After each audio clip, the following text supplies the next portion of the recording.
Hello, everyone.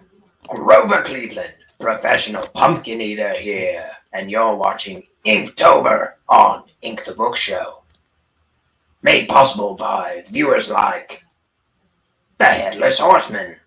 Stop! Did you know that you can follow Ryan O'Connor at Wrangleshank on Instagram, on TikTok, and on Twitter? And if you like his Inktober drawings or his work on the Bonehead comic, you can also watch his Bonehead cartoon on YouTube. The link to all these things and more can be found in the description. Furthermore, be sure to like, share, and subscribe to all things Wrangleshank and all things Ink the Book. Thank you.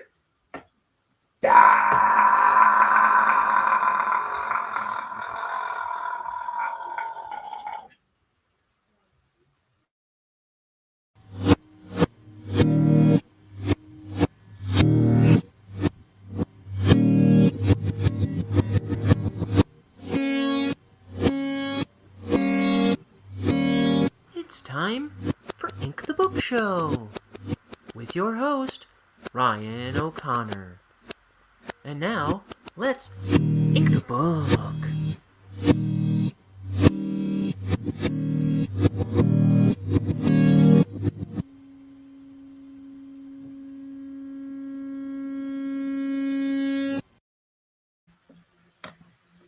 Welcome, everybody, to Ink the Book Show. It's me, your old pal. What's his name? Ryan. Here to do another Inktober drawing. My roommates just made steak and offered me one right before I came on. So I'm eating some steak here.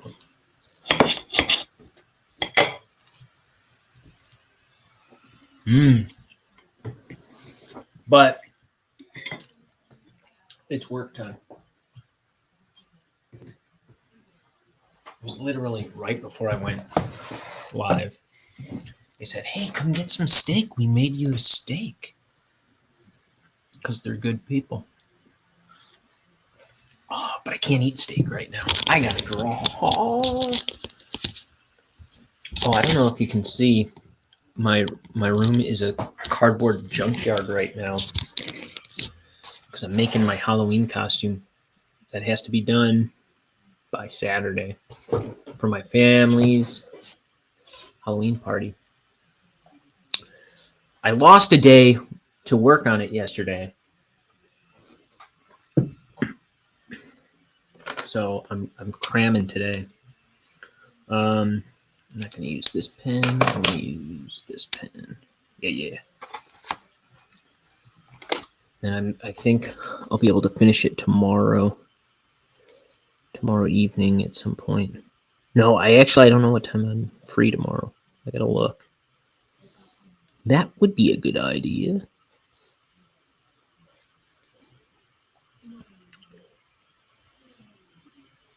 I've not missed a day streaming this month. I've streamed all my Inktober drawings.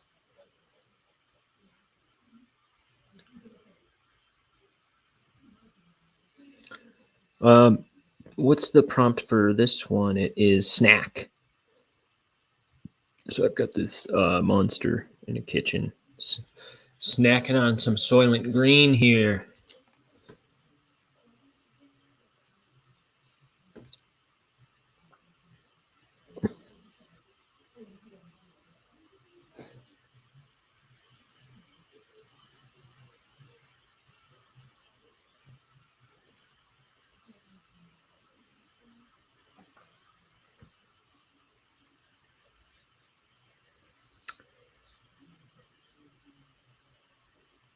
That steak smells good. So what have I been doing today? So pretty much just working on my costume. Oh man, and I was excited too. I think I'll do a reveal of the rest of it on Halloween. How about that? That sounds like a good idea. I've been showing shown it off here and there in these videos. But oh man, I put a chunk of it on today, and to see it in the mirror, and I'm excited because it's not even all put together yet, and it was just really, really cool to see.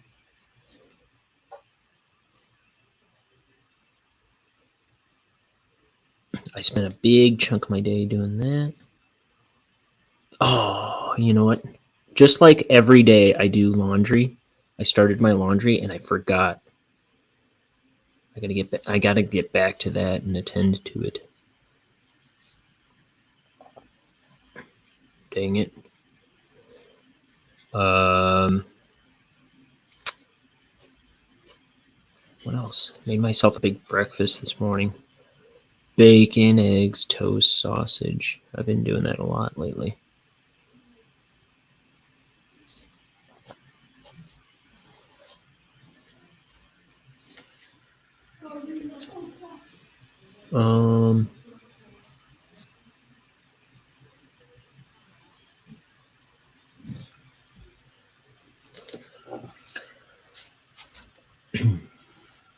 Like a lot of these Inktober, I almost said Ink the Book Show drawings. A lot of these Inktober drawings, I've kind of been, not that they're all that comparable to them, unfortunately. I feel like I've been thinking a lot about the Goosebumps book covers. This one, I was looking up the cover for the one called My Best Friend is Invisible. Yeah, My Best Friend is Invisible, I think it's called. With the cat on it. I was just like looking at the kitchen in it.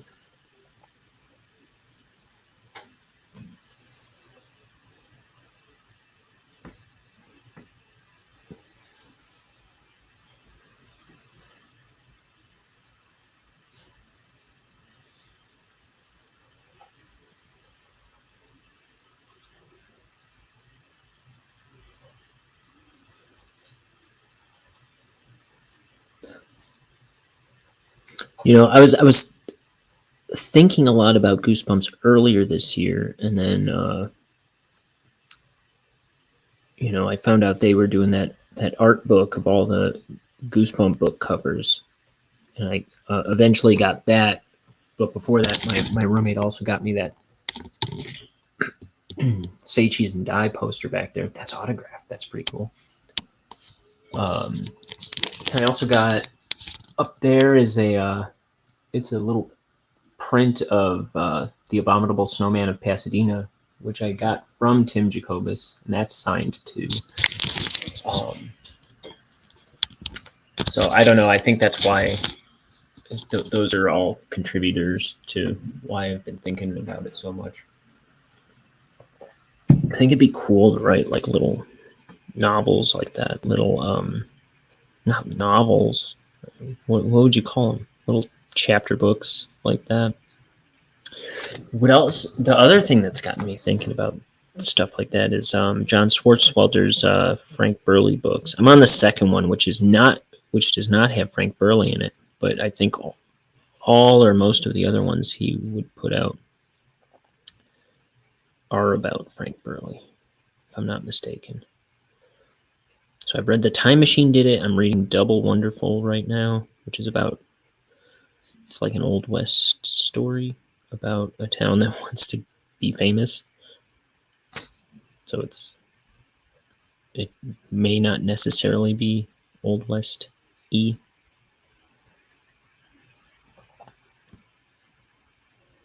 What am I talking about?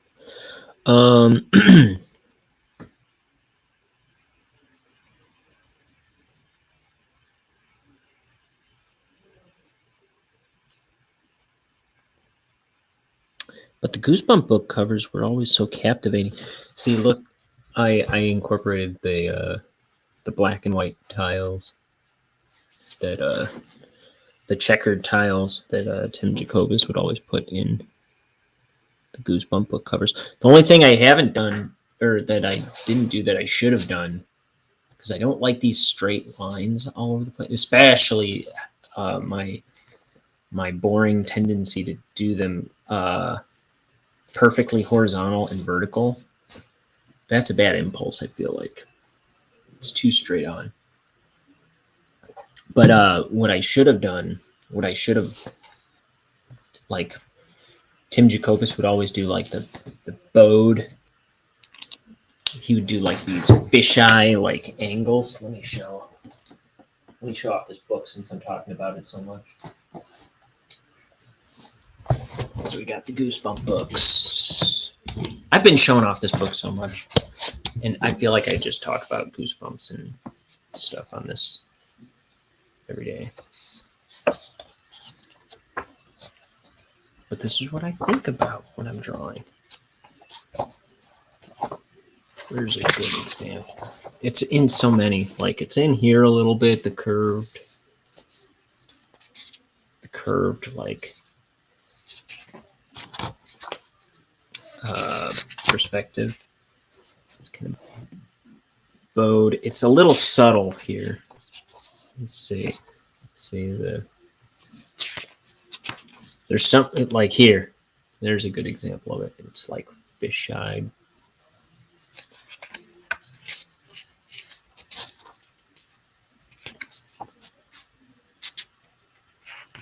There a little bit. Let's see. Here's one I'm thinking of. The bowed perspective. This was always one of my favorites. He also always uses a lot of like the bright purples and oranges in a lot of his covers. This was my first artistic influence.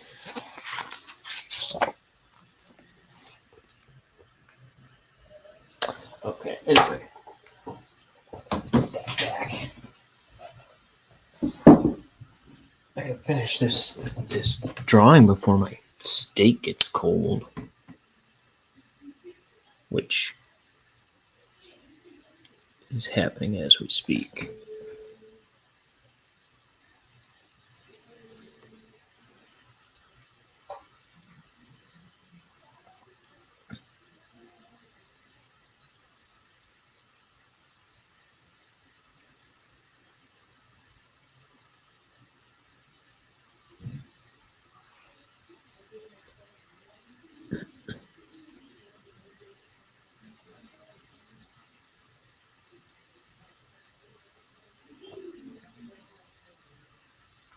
Let's see.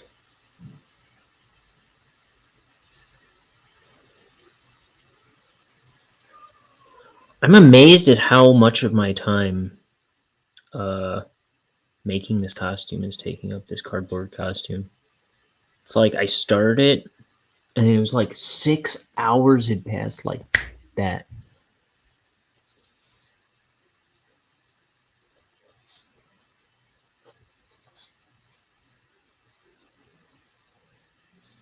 I've just been listening to the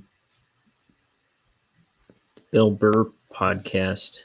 I haven't heard any of the recent episodes because I guess he's been doing it after.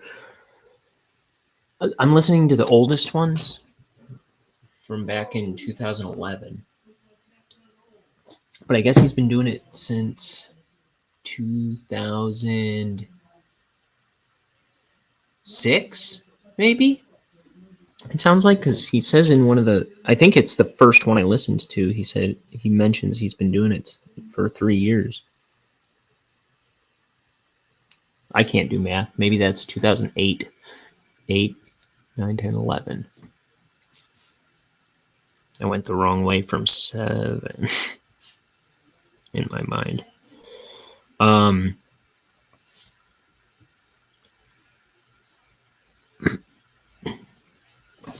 But anyway, good stuff. But I'm just like burning through. I mean, there's like over 1,000 episodes available. And I'm still in the first year of them, so. But I am burning through them quick. Anyway.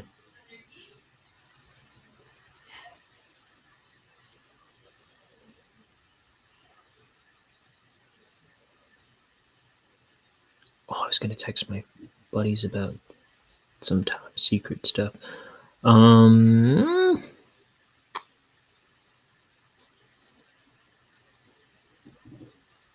Things I forget to do.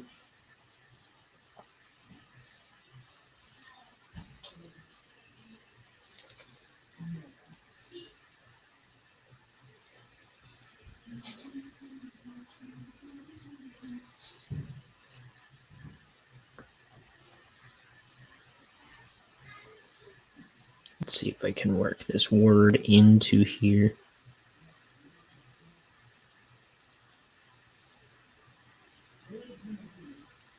So I put the word Soylent on here, as in Soylent Green, which is a movie I've never seen. But everyone's eating Soylent Green.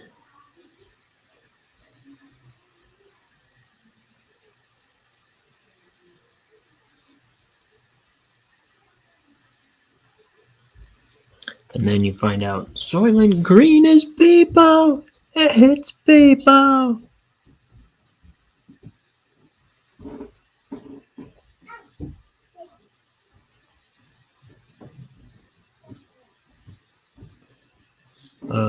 But there's an actual nutritional drink out right now called Soylent.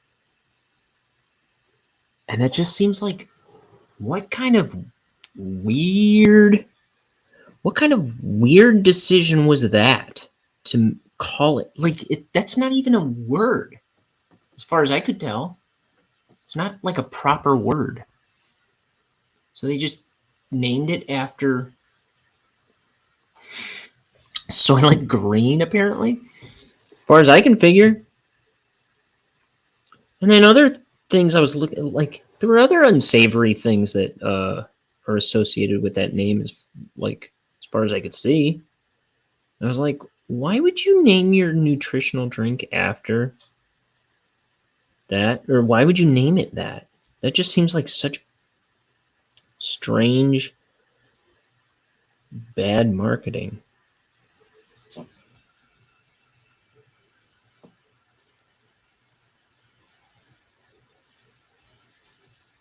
I know nothing about the product, and I refuse to look into it.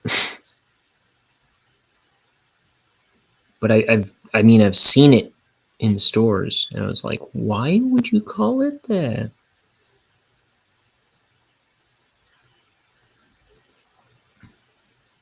Maybe it's because it seems like an inappropriate thing to call it. It's like, we're talking about it, you know?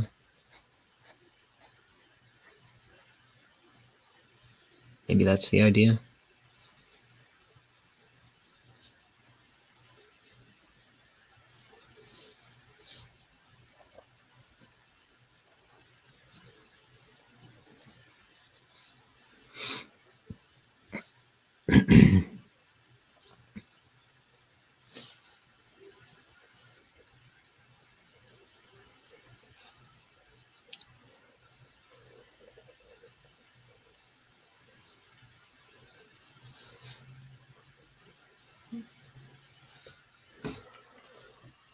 Oh, I can't forget. I gotta finish my laundry and put it away. It's just sitting in the machines.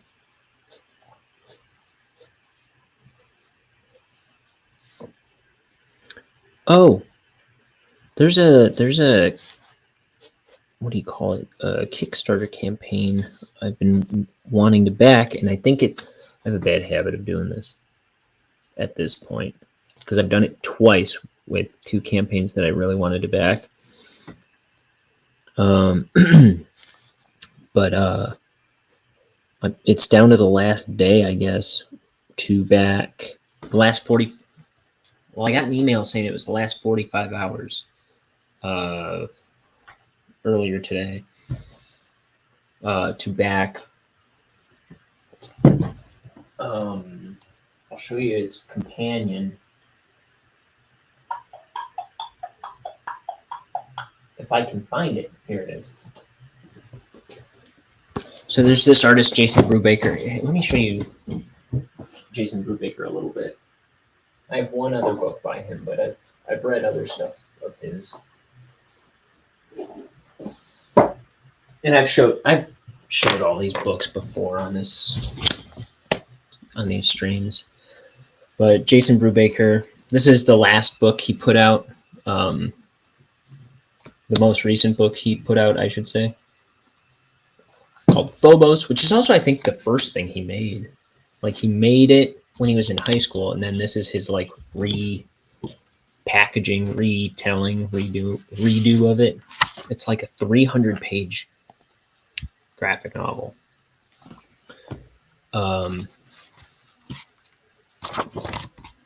Volume 1.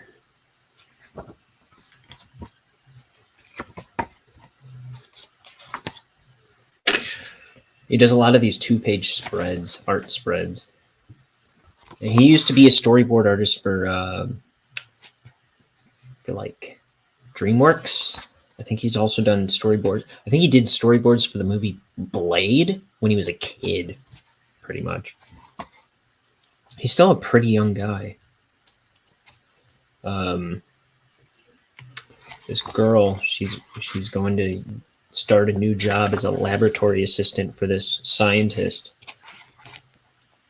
And she gets to the castle, and she notices there's this figure climbing up the castle. And there's all this lightning going. It's in the middle of a storm. She's like, I'm your new assistant. How do I get inside? And then, blam!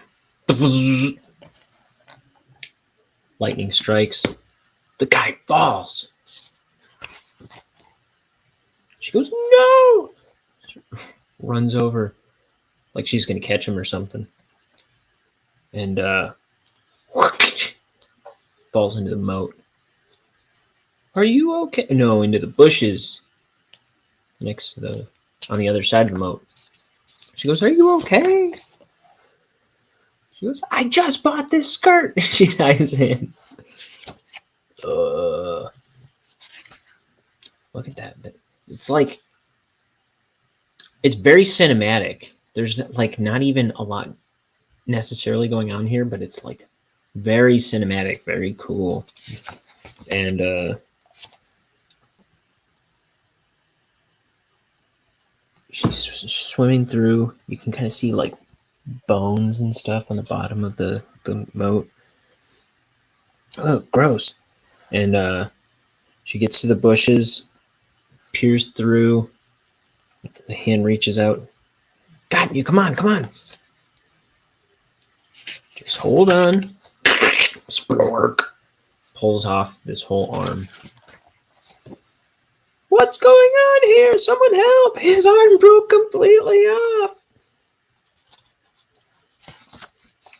And then out pops this guy with like a billion arms coming out of his neck. Ah! And here's the scientist. What's going on out here? So anyway, that's Jason Brubaker.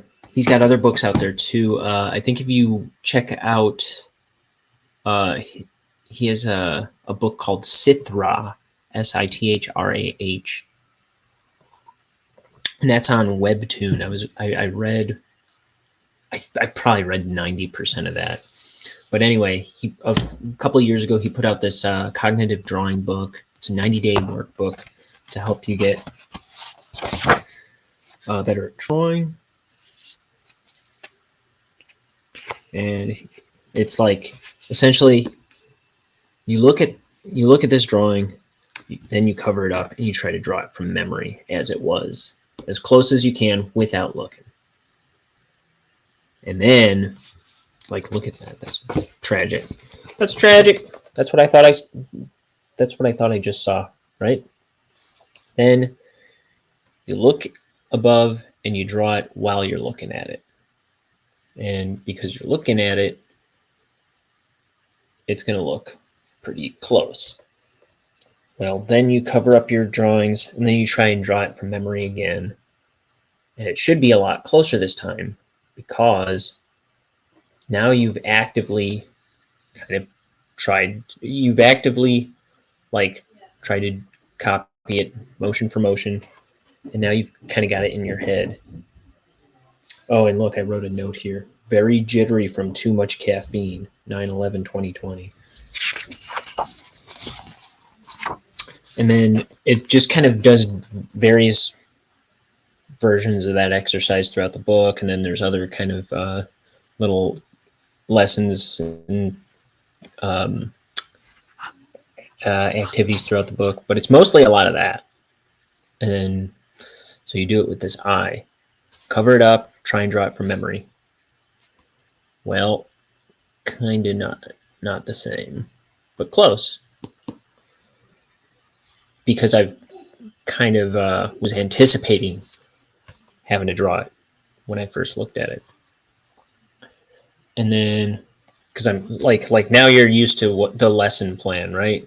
So this time it was kind of closer to start off with, but it's still very different. Anyway, that's my second from memory. Second time copying it. Third time from memory.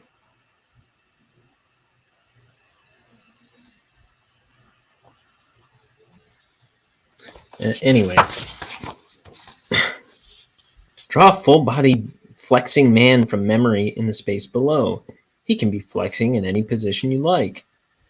I just drew this guy. Okay. Anyway. Oh, so kind of shows you how many heads tall the figure is. And just has you copy it. Has you draw proportions from memory. Draw, while looking at the reference, draw the proportions from memory again. And then, to stretch your brain further, draw our proportionally correct figure upside down.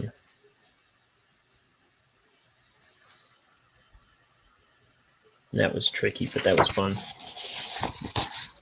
Different kinds of eyes.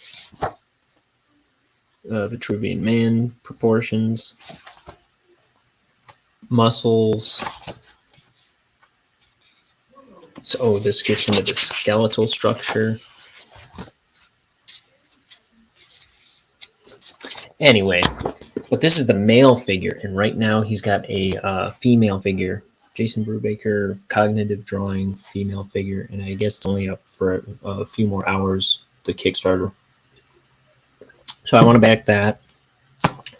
This one, you can get through the Kickstarter, but it's also available, I don't know, cognitivedrawing.com or something like that. Let's see, I'll bet it says on here. Because I bought one after the campaign. Once the book was made, it was available on some website. No, it's not on here. But it'll be available eventually anyhow. Look at all this time I'm wasting. I've got a steak sitting next to me that I could be eating right now.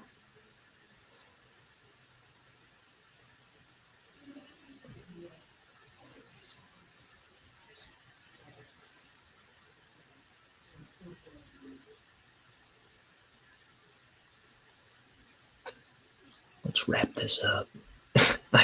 Wrap it up. I've got so much drawing to do with this still.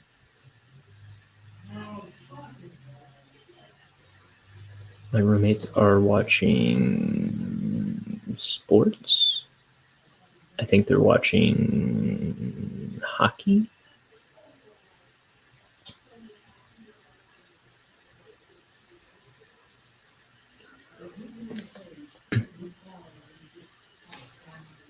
Okay.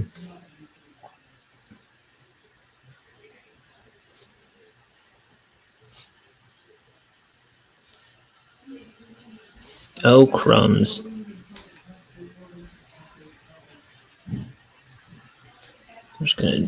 There's a need for some white out there. Because it's so sketchy. I misinterpreted my lines. So these are cabinets.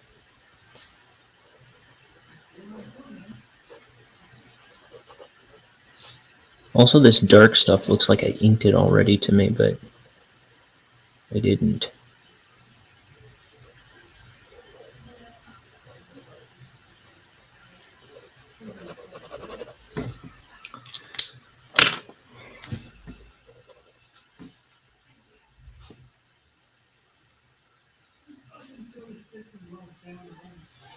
Okay, so what now? I don't know if this is like a garbage can back here.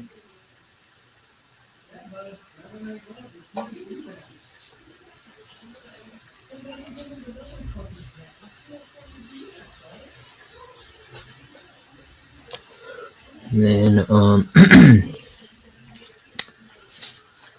this is like what is like what? Oh, for crying out loud. But crying out loud. These lines don't line up. I'm just blindly following my pencils.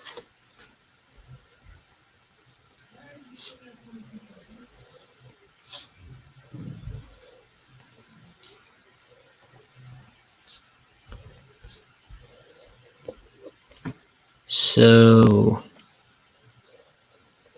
aside from working on my Halloween costume, I kind of have fallen out of the Halloween spirit, it seems like. I haven't been watching any Halloween stuff.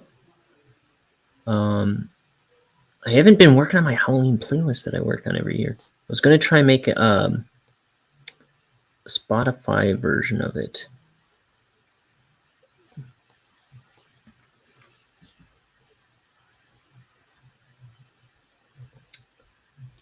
I'll tell you some songs that would be on my Halloween playlist, okay? Mad Witch by David Gardner. Or is it Dave Gardner? Mad Witch. I would put on The House of Frankenstein by Big Bob Cornegay. That's with a K.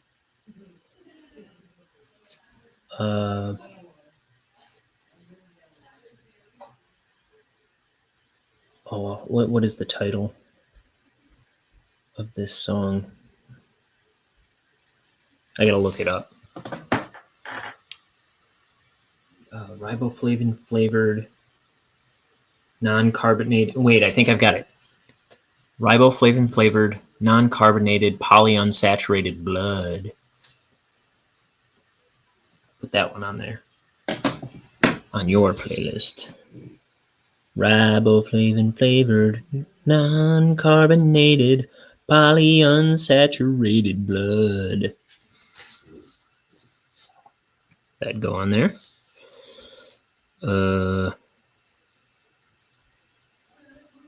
See, I like ones that sound like classic songs that are fun, but like they're also kind of like deep cuts that you never hear.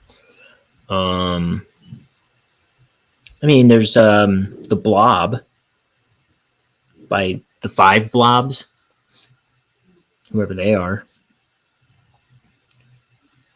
It leaps and creeps and glides and slides across the floor, right through the door and all along the wall. Be careful of the blob. Beware of the blob. It creeps and leaps and glides across the... That guy. Um, Monster Mash. Uh,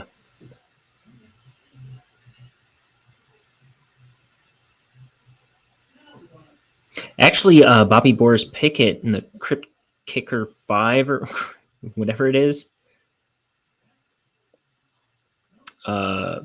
they've got a lot of Halloween themed. Like, it's a whole album. It's not just Monster Mash, Oh, who's good? You know who's good? The guy he does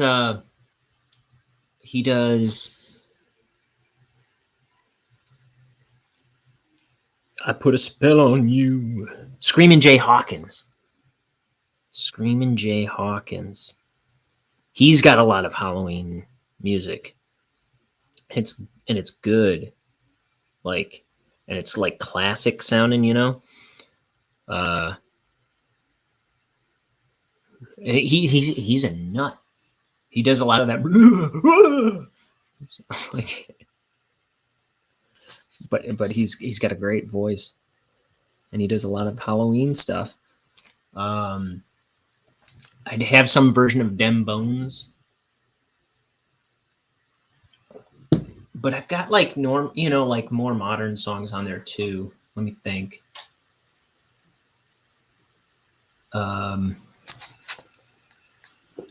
Werewolves of London by Warren Zevon. A couple that I notably will not put on it. I won't put Thriller on there by Michael Jackson. It'll never make the cut. And I won't put anything from Rocky Horror Picture Show. It'll never make the cut. I never cared about those songs, personally.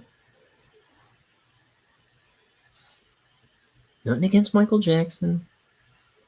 Maybe I've got something against Rocky Horror Picture Show that, like, I was so amped up to like that movie because all my friends were really into it one year. And they put it on, and I just didn't care about it. And it seemed like that Time Warp song was always on Halloween playlists. I'm like, psh, psh, says I.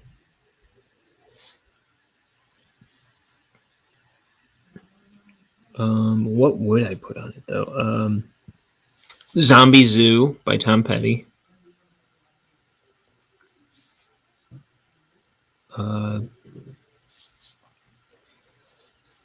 Not my go-to, but Pet Cemetery by the Ramones. I like. Okay, so there was a show called Space Goofs. There's a cartoon called Space Goofs. It was like a Fox Kids Saturday morning cartoon when I was a kid. And the theme song was an Iggy Pop song called Monster Men. That I would have on there. That's a cool song. I've got some They Might Be Giants music on there, obviously, because I'm such a They Might Be Giants nut. Let me think.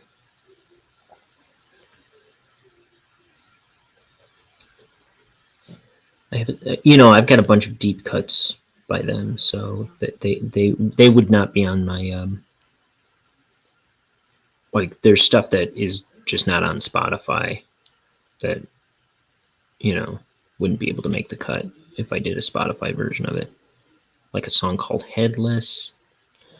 What would I put on? Dig My Grave, the lead track on Apollo 18.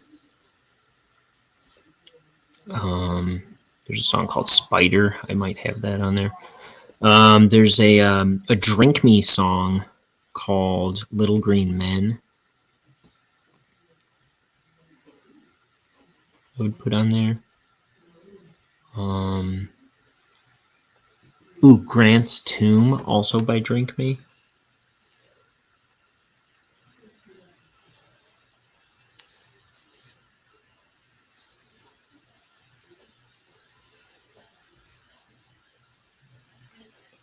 There's some other ones.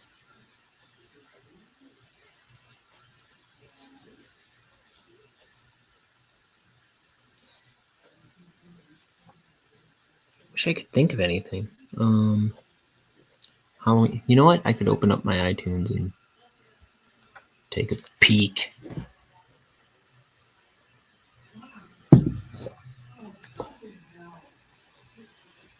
I probably have the Munsters theme by Vic Mizzy, the Addams Family theme, also Vic Mizzy.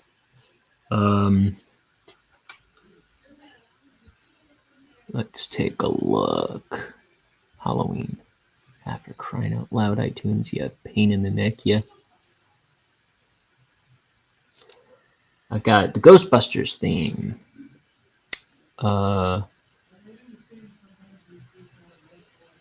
By Ray Parker Jr.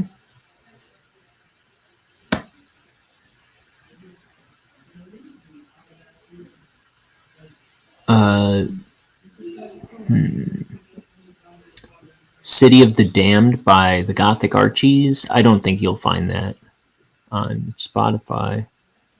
Ichabod Crane, Bing Crosby. Ichabod Crane. I probably have a couple songs from that. Right? There's more songs. Yeah, the Headless Horseman rides the night.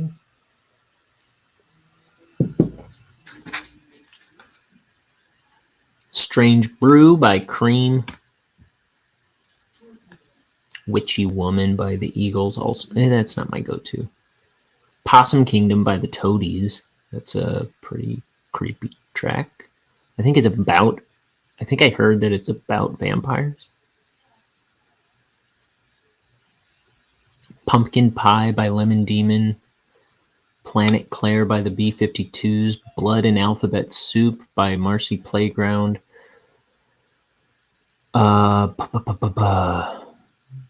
I put Being for the Benefit of Mr. Kite by the Beatles on there.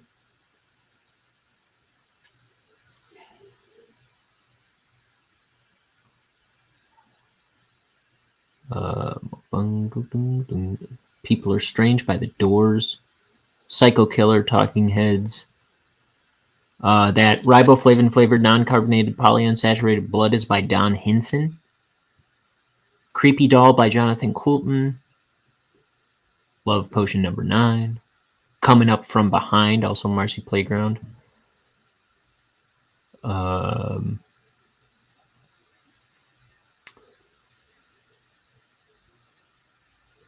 The Darlings of Lumberland by They Might Be Giants. Brains by Voltaire. I don't know if that's the one that was in the Billy and Mandy cartoons some years ago. Okay, I'll go back to that. I gotta draw, Ryan.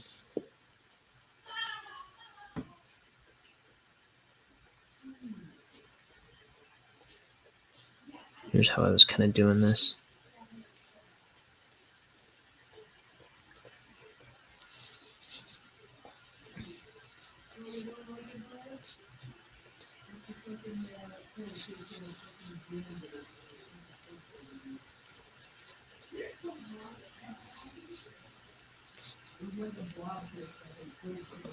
Pew, pew, pew, pew, pew.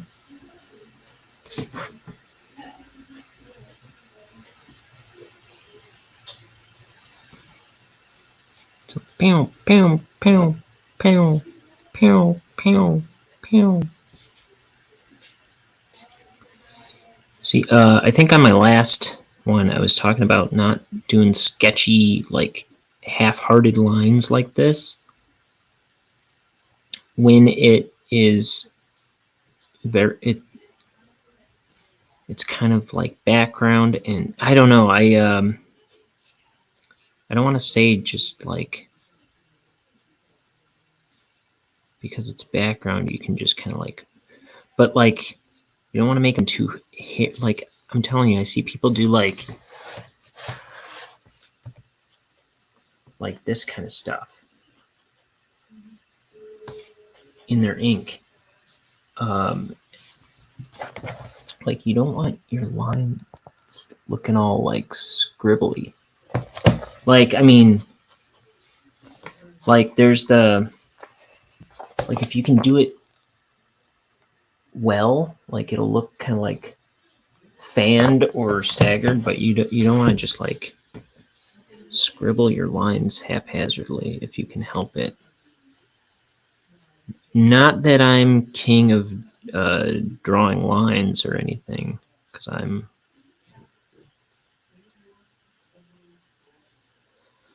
but also I do feel like if it's background elements and you don't want it to interfere with your foreground stuff too much, you can go kind of faint and loose and light, and it'll keep it in the background.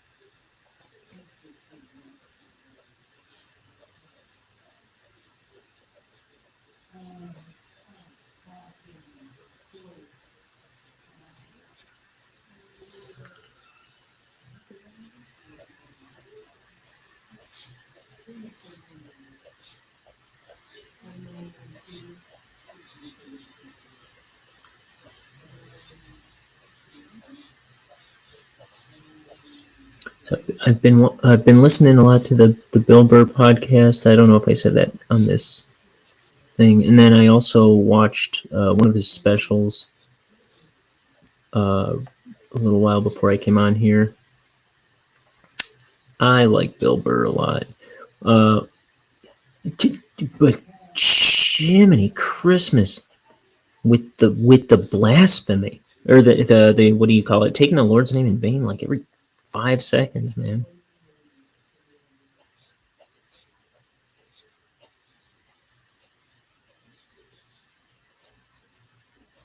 It's like, go easy on the Lord.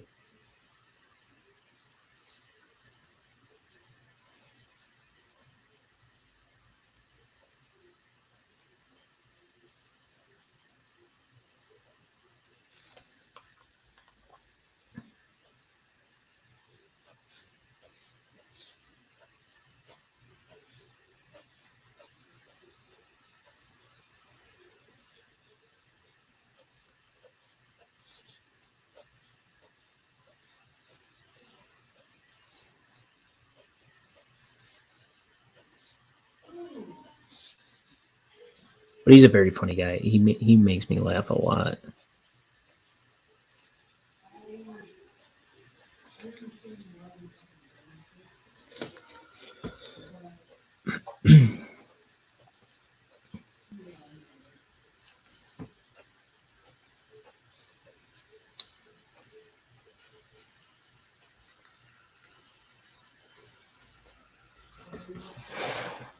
I just have to get myself an exorcism every time I listen to his show.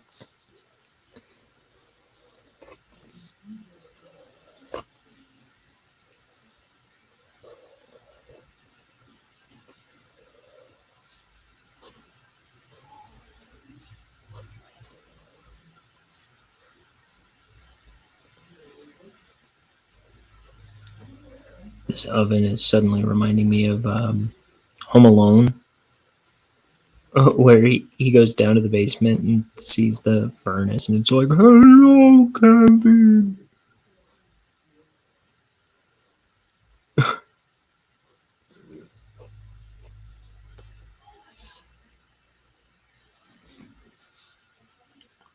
which was always my favorite because I was obsessed with monsters when I was a kid. Yeah, when I was a kid, I was obsessed with monsters. But so that was like my favorite part of the movie.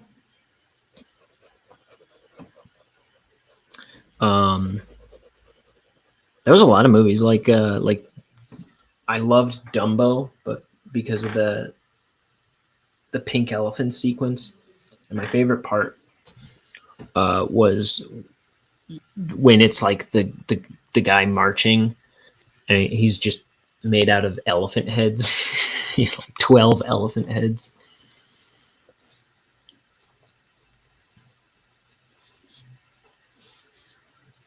Or like that movie Look Who's Talking, where I think it's Gilbert Gottfried as the toilet.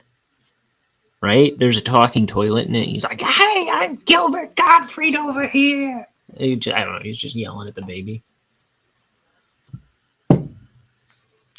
Or the creepy Easter Bunny in Bill and Ted's Bogus Journey or whatever the second one is. I'm pretty sure that's it.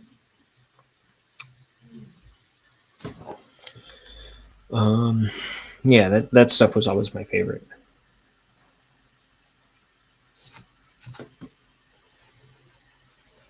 I've said before, there's a video somewhere of me when I was a little boy. We'd gone to Texas to visit my grandparents for Halloween, curiously. I don't know why Halloween, why that time of year, but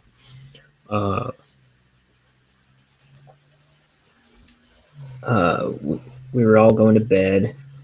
Like me, my brother, and my sister, we were going to bed, and my dad came in with the camcorder, and he's like, "You guys ready for bed?" And I'm like, "Yeah, I guess so." And he's like, "I've got a story. If you get ready for bed, I've got a story.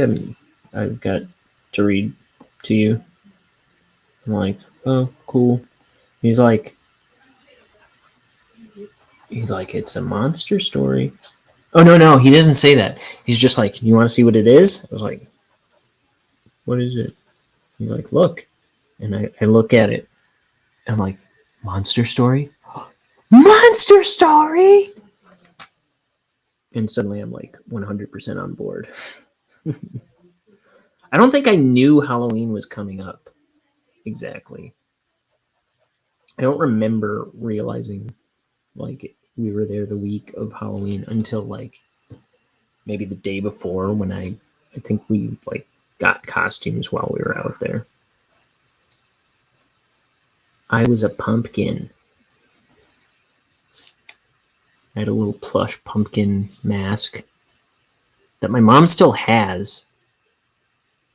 It still like makes appearances around this time of year when she's decorating.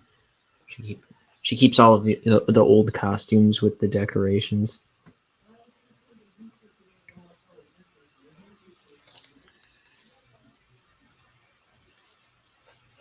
That's funny that story doesn't necessarily need to be a Halloween story, but it is. The Texas one, because he could have pulled that one on me any time of year, but it happened to be around Halloween.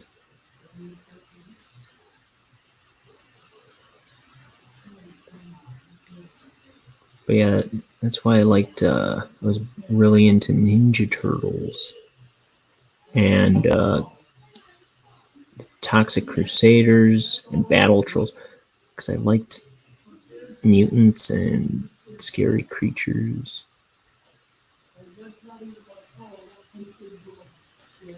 It's also why I was into Goosebumps. I got my first Goosebumps book when I was at a the first book fair I can remember. When I was in first grade, I saw the cover of Stay Out of the Basement, which is one of the only covers that was not by Tim Jacobus at the time.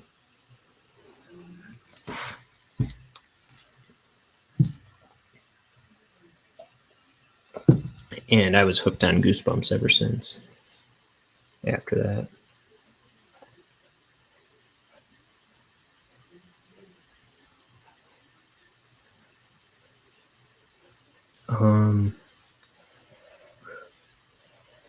You know what I really liked when I was a kid, Halloween movie wise? Not that it's a Halloween movie, but scary movie wise, I guess. I really liked Evil Dead 2. And Evil Dead 3 Army of Darkness. They were big in our house. My sister got me on VHS, I think just as VHS was like officially declared dead. My sister got me a copy of Evil Dead 2 on VHS for me one year, which I thought was amazing.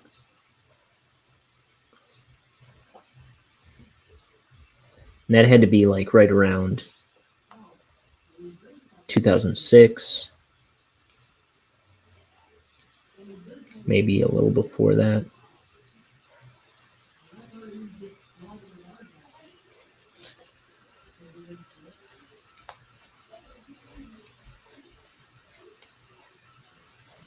And I was just really surprised that she knew that I liked that was one of my favorite movies.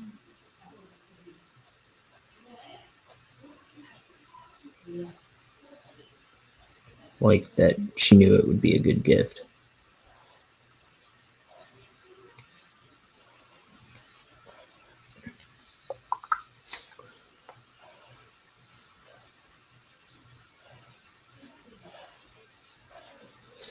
But that movie, it's like, so there's Evil Dead, which is like a straight up horror movie, but I don't think it's even like a particularly good horror movie. I don't remember it because I never would watch that one. And then there's Evil Dead 2, which is kind of like it's very horror, but I think it's kind of funny too. And it I mean it is funny, but it's like it's less supposed to be funny. I think I know I haven't seen it in years.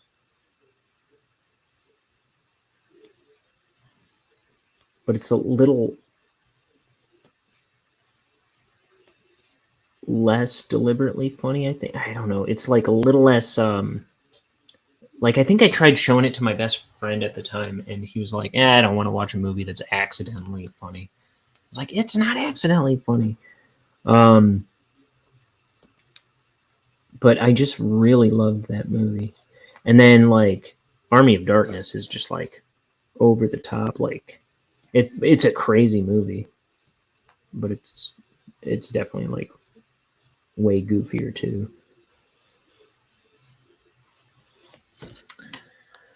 Oh crumbs! My pen. I'm destroying the tips of my pens. This one's even like obliterated. Here, let me try this one. This one's a newer one. This one's like a more of a felt tip or something. It's not felt tip. I don't know what it is though.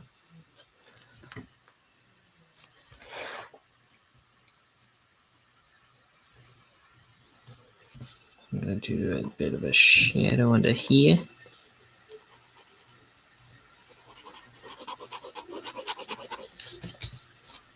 Let me get something a bit meatier. Okay. So now for my next trick.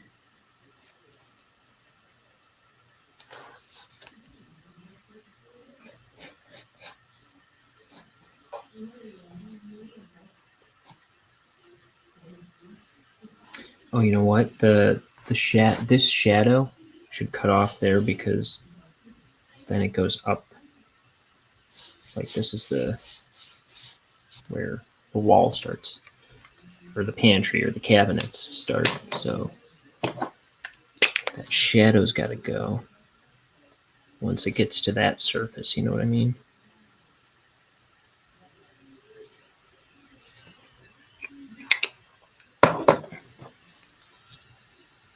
I should wait to fix those lines. I'll wait till that dries. Did that already.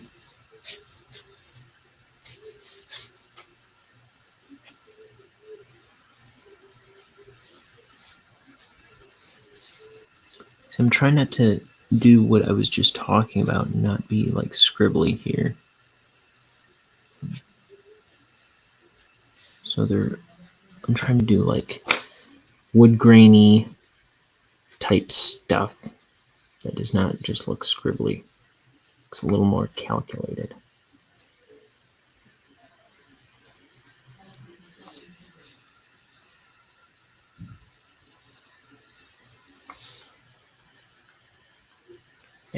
As best I can muster, because I'm not a very disciplined artist all the time.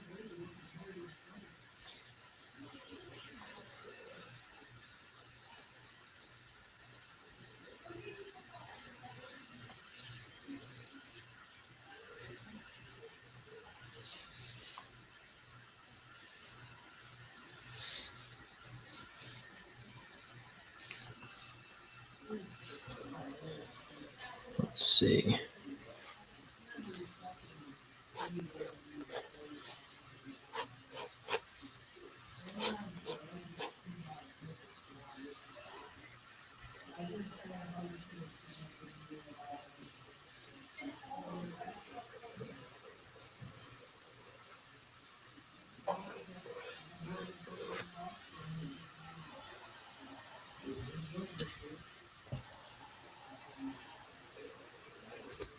Okay, and I'm gonna do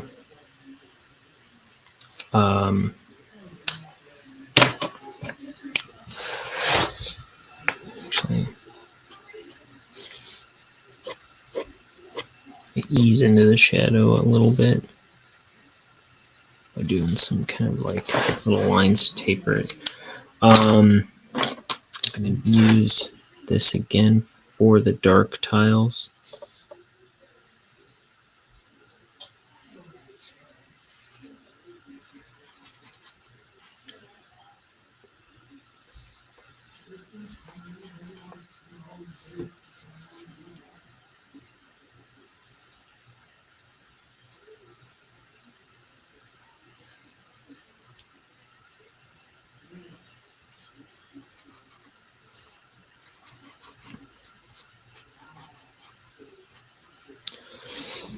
So I was kind of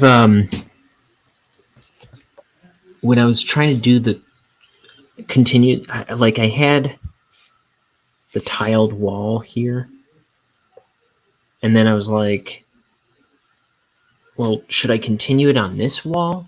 I was like, that sounds tricky, because I was like, then I got to change the perspective on the tiles, and how the hell do I do that?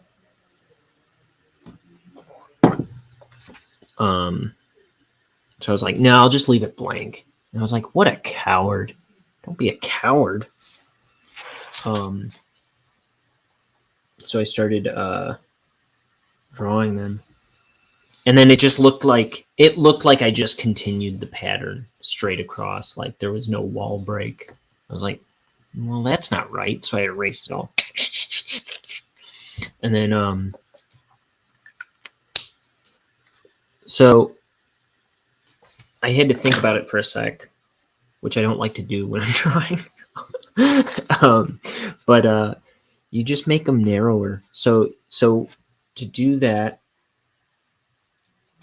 because if you look at it as like horizontal lines, it's just, I don't know. I was thinking about it like if it was just like boards, they would just get narrower, you know?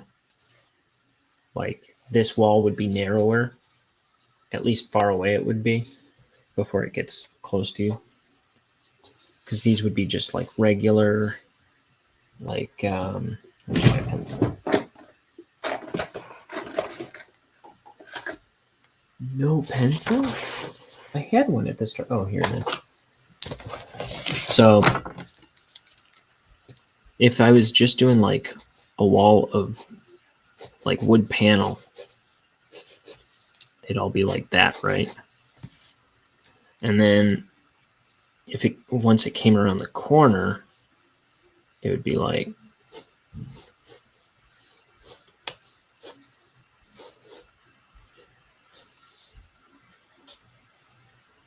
would they be narrower? I don't know. What I did was I don't know. But what I did was I just made the diagonals steeper, like a little, like say they're 45-degree angles or something here. They're a little more like a little straighter up. There may be like 60-degree angles or something here. And then I just made them a little tighter, and it helped make the perspective more convincing. I don't know. I'm making it up as I go. I'm no mathematician. I'm no wizard. I'm barely an artist. I'm just trying to say what I did here. Trying.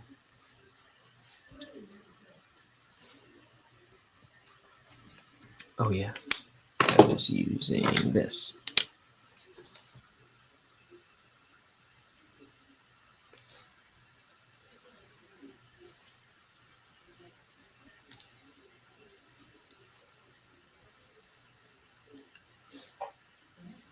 Midnight snack. That almost didn't even come out of my throat. Midnight snack is what I was trying to say.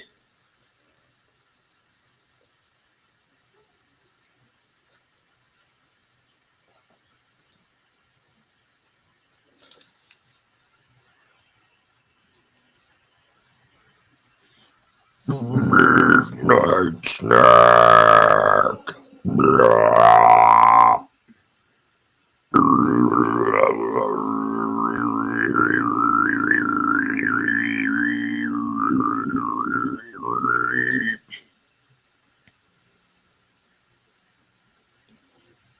Let's get some Tuvan throat singing going on in here.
No, you can't even tell there's a shadow there.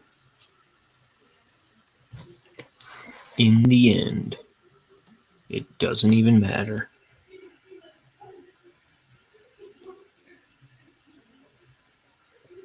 Is there something with Linkin Park going on right now? Because I feel like I've heard a lot of Linkin Park references the past few days.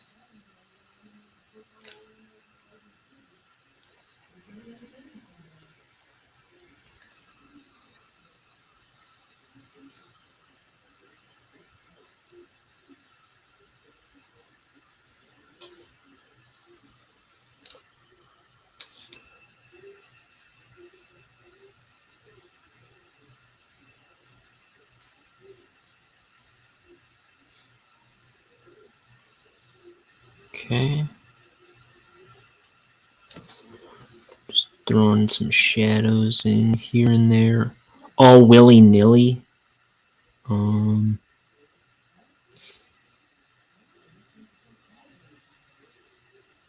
Willy? Perhaps. Nilly? Perhaps not.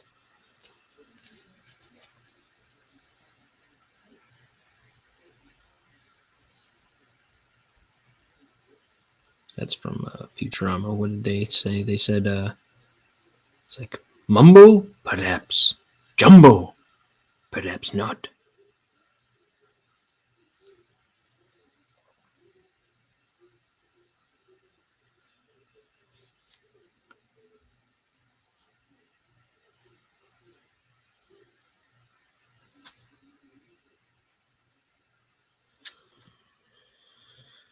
Let's see, where else might a shadow find itself this particular evening?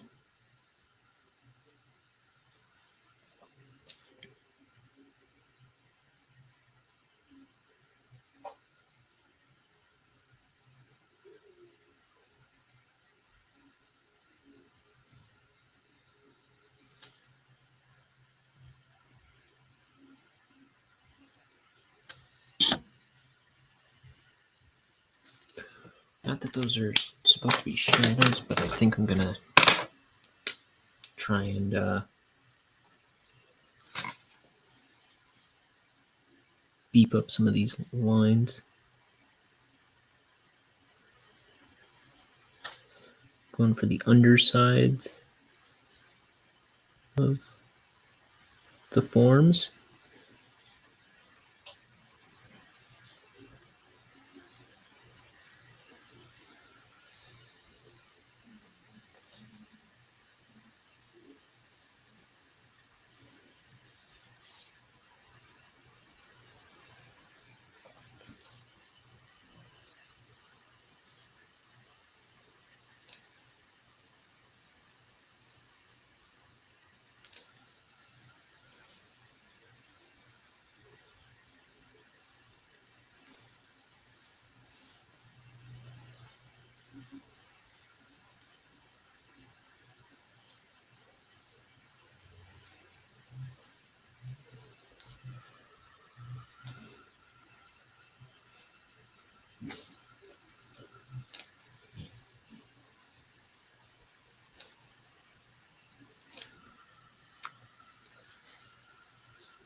Don't go wrecking, don't go wreck the car.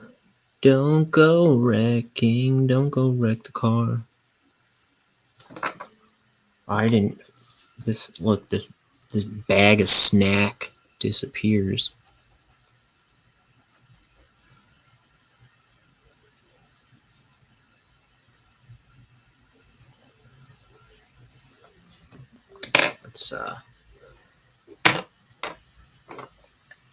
Let's get our white because there's some lineage here that shouldn't be. No.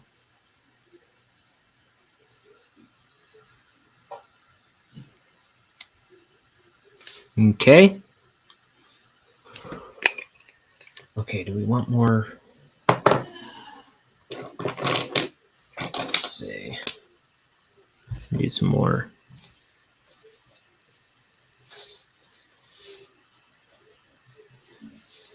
What do you call it?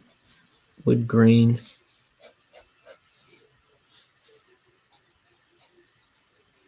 Impression on the cabinetry.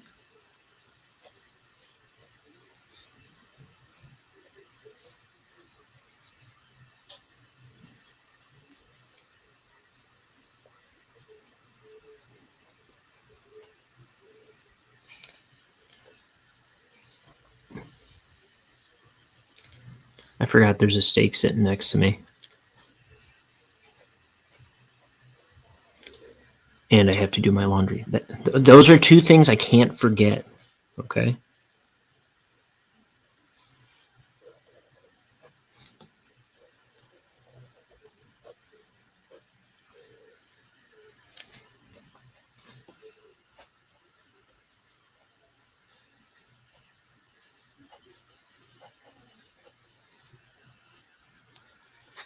Here, I'll throw some kind of like shadow impression here. Like I say, I'm not quite scribbling. I'm trying to make it kind of calculated looking.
Okay.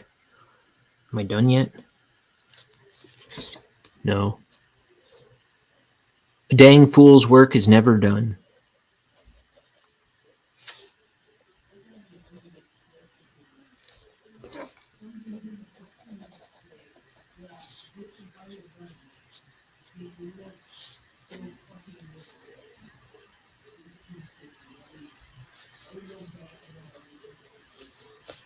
Just ding this up a bit.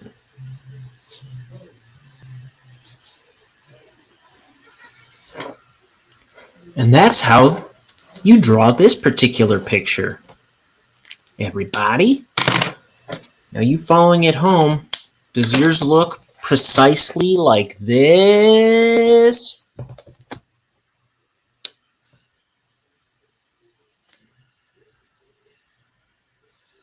I got nothing.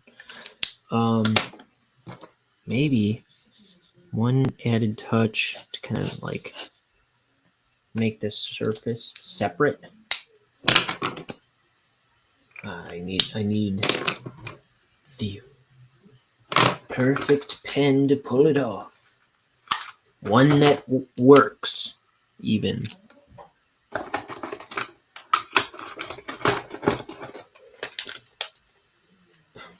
The tips on all my pens are like flat dead.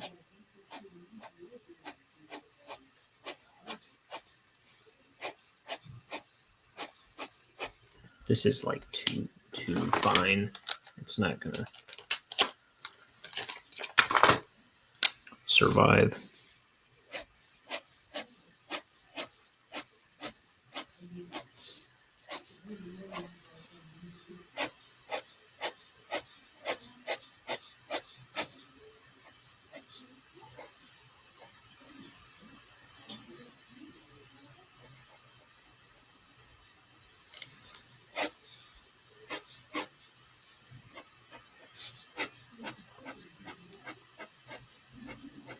Okay. It's also going to help push him forward right here in space. The space of this picture, it's going to increase the depth by pushing, like separating him from the background.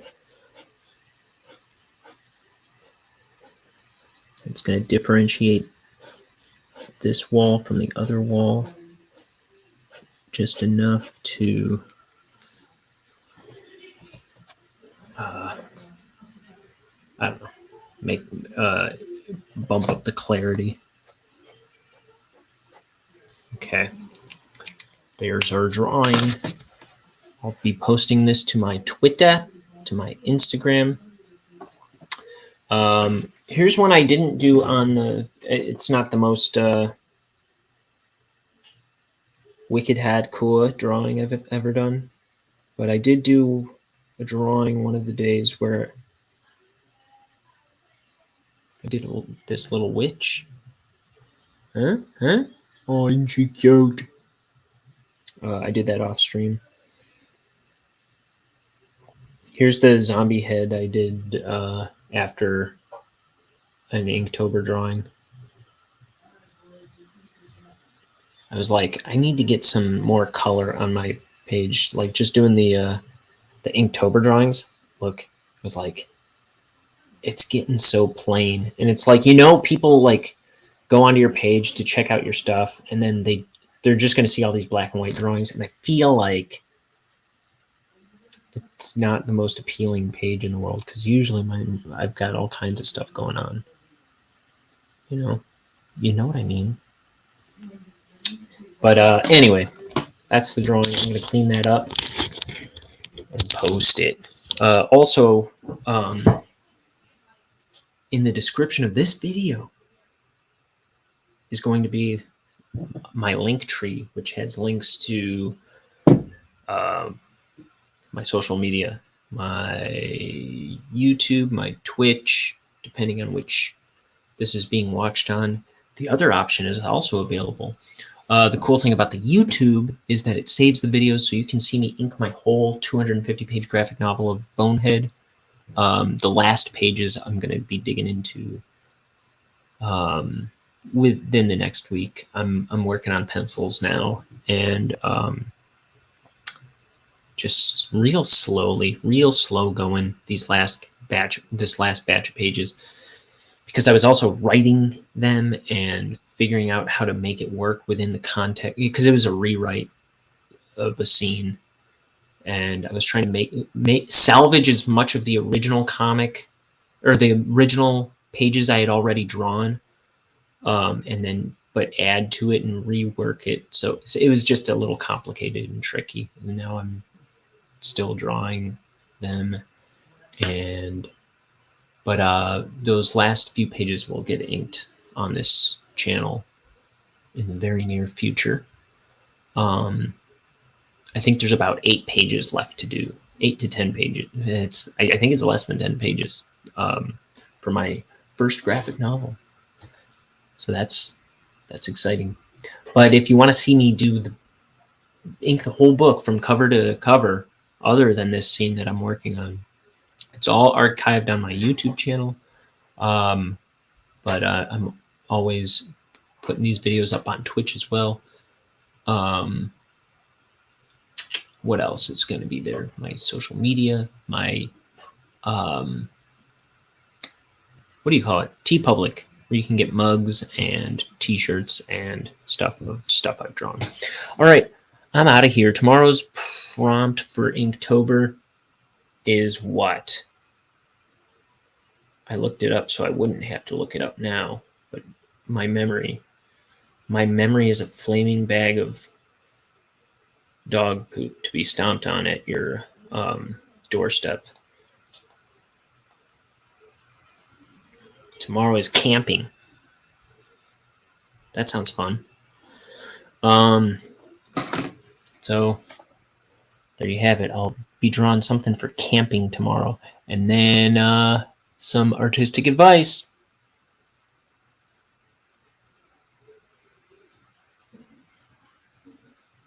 Don't wear a suit made out of meat when you go to the zoo. Goodbye, everybody.